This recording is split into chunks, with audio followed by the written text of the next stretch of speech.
नवंबर का महीना था। ठंड काफी ज्यादा थी। बाहर कोहरा भी था।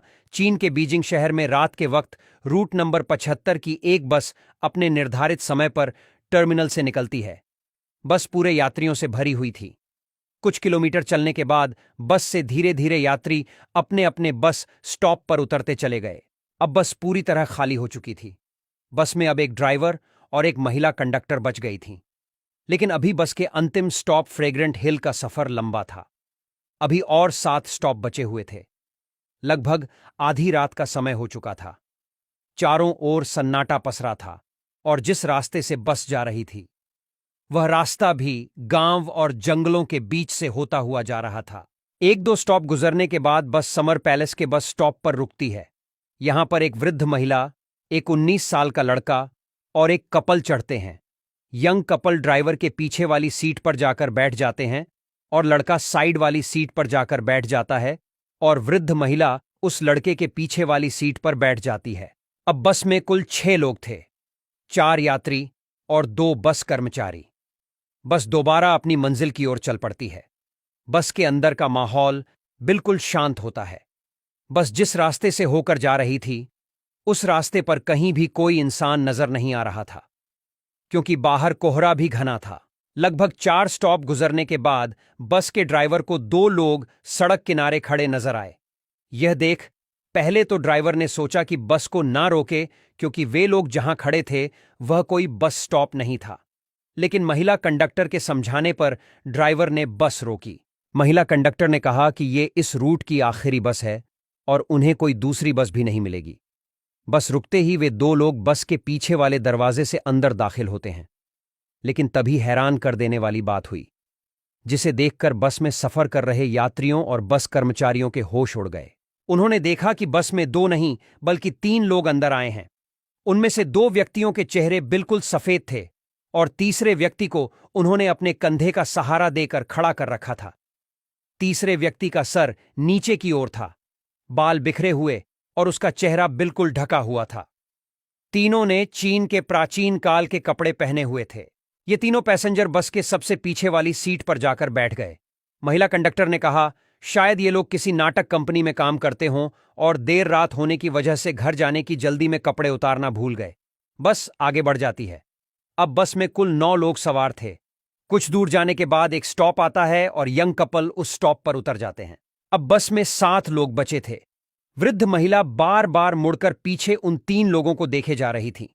फिर अचानक से वह चिल्लाते हुए अपने आगे बैठे लड़के को एक थप्पड़ जड़ देती और अपना पर्स मांगने लगती। वह लड़का समझाने की कोशिश करता है कि उसने पर्स नहीं चुराया है, पर वह वृद्ध महिला नहीं सुनती और उसे पुलिस के हवाले करने की धमकी देती है। अगले स्टॉप पर वृद्ध महिला बस रुकवाती है और उस लड़के को धक्के मारकर उतारती है। घटना से परेशान लड़का बार बार वृद्ध महिला को समझा रहा था कि उसने चोरी नहीं की है। जब वे दोनों बस से उतर जाते हैं और बस चली जाती है तो वह वृद्ध महिला बताती है कि उसे पता है तुमने चोरी नहीं की है, उसने तो ये एक बहाना बनाया है बस से उतरने का। वह कहती है, तुम्हें वो 3 लोग याद हैं जो बस में आखिर में चढ़े थे? मैंने पूरे रास्ते उन पर नजर रखी। वे शुरू से ही अजीब लग रहे थे। बस चलने के दौरान जब उनके कपड़े उड़ रहे थे तो उनका शरीर नजर नहीं आ रहा था।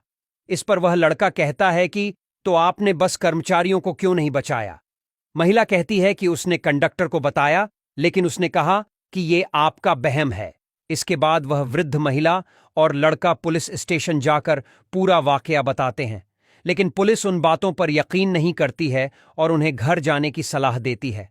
अगले दिन पुलिस को 15 नवंबर को सूचना मिलती है कि यान मिंग हान बस टर्मिनल फ्रेग्रेंट हिल तक जाने वाली रूट की बस नंबर 375 गायब है। वह अपने निर्धारित टर्मिनल तक नहीं पहुंची। पुलिस को सूचना मिलते ही समझ आ गया कि वृद्ध महिला और उस लड़के की बात सच थी। उस वृद्ध महिला और लड़के को पुलिस स्टेशन बुलाया जाता है। उनकी बताई बात रिकॉर्ड की जाती है। देखते ही देखते पूरे चीन में यह खबर आग की तरह फैल गई कि रूट नंबर 375 बस गायब है। पुलिस छानबीन में पूरा जोर लगा देती है, लेकिन बस का नामो निशान नहीं मिलता है। फिर पुलिस को सूचना मिलती है कि एक बस फ्रेग्रेंट हिल से 100 किलोमीटर दूर नदी में गिरी हुई है। यह बस 375 नंबर थी। पुलिस क्रेन की मदद से बस बाहर निकालती है, जिसमें 2 मरे हुए लोगों की लाश थी, जिसमें एक ड्राइवर और एक महिला कंडक्टर थी। हैरानी की बात यह है कि वो 2 लाशें बिल्कुल ठीक थीं, जबकि 3 और मिली लाशें पूरी तरह सड़ चुकी थीं। इससे ज्यादा चौंकाने वाली बात सामने तब आई जब डिपो से संपर्क करने पर बताया गया कि बस में इतना फ्यूल नहीं था कि वह 100 किलोमीटर आगे तक जा सकती थी। जब पुलिस वालों ने बस के फ्यूल टैंक को खोलकर देखा तो फ्यूल टैंक ताजे खून से भरे हुए थे। रूट में जितने भी सीसीटीवी लगे थे उनमें से एक भी सीसीटीवी में वो बस कैद नहीं हुई। यह घटना 1995 की सबसे बड़ी घटना थी। इस घटना को चीन के ग्लोबल टाइम्स के चैनल पर प्रमुखता से दिखाया गया था, लेकिन इस घटना की मिस्ट्री आज तक सुलझ नहीं पाई और एक रहस्य बनकर रह गई।